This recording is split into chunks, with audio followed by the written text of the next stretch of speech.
I call Mr. Mark Durkan. Mr. Durkan. Thank you, Mr. Speaker. I congratulate the First Minister and the Deputy First Minister on their appointment today by their parties.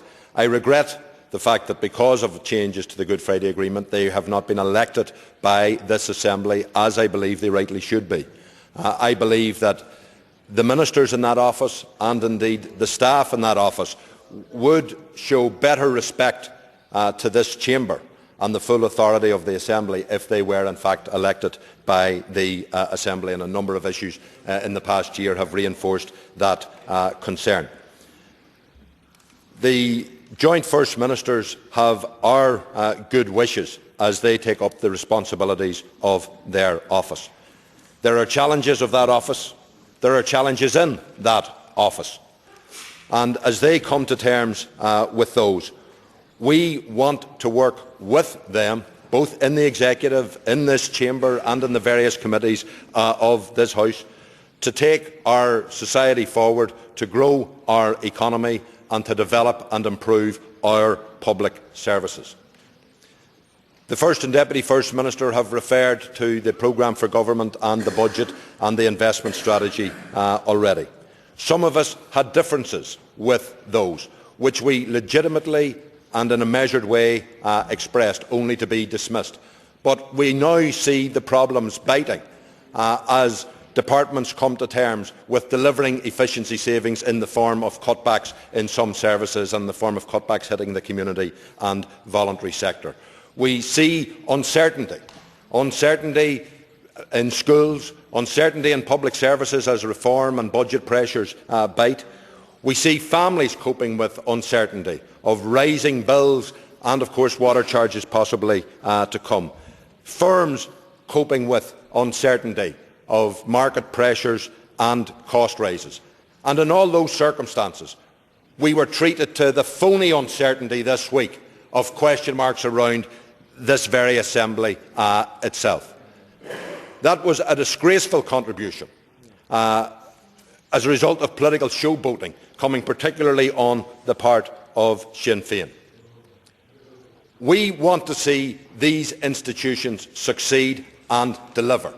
That's why we worked to create these institutions, based on a model of power sharing, based on the model of North-South cooperation and strong East-West relationships, which were at the centrepiece of the Good Friday Agreement, and which we stood for so long, and which the other parties, which are now practising these arrangements so well, for so long stood against. Is the best way for us to take the devolution project forward to be for our new First Minister and Deputy First Minister to go off tomorrow to Downing Street, supposedly to talk about outstanding problems from the St Andrews Agreement, which are essentially outstanding problems between their parties?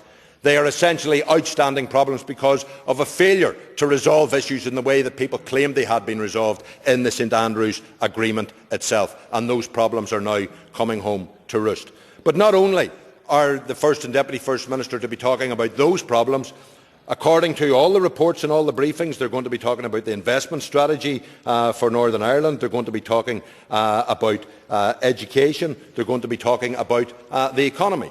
These are issues that are the responsibility of this Assembly and the Executive here in Northern Ireland. They are not matters that on the first day of business we should be bringing back to the former direct rulers in London and in Downing Street. And it is not an encouraging or edifying sight at this juncture of devolution that is the best that can be offered to us as the first full day in office of the new First Minister and Deputy First Minister.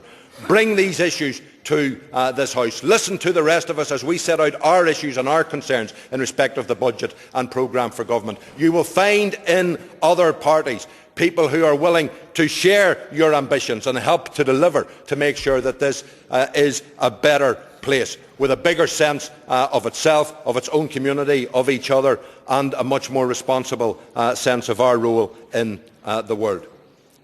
We will support the First Minister and Deputy First Minister in anything they do for the good of the people of Northern Ireland. We will challenge them in anything they do that is letting down the interests of the people of Northern Ireland.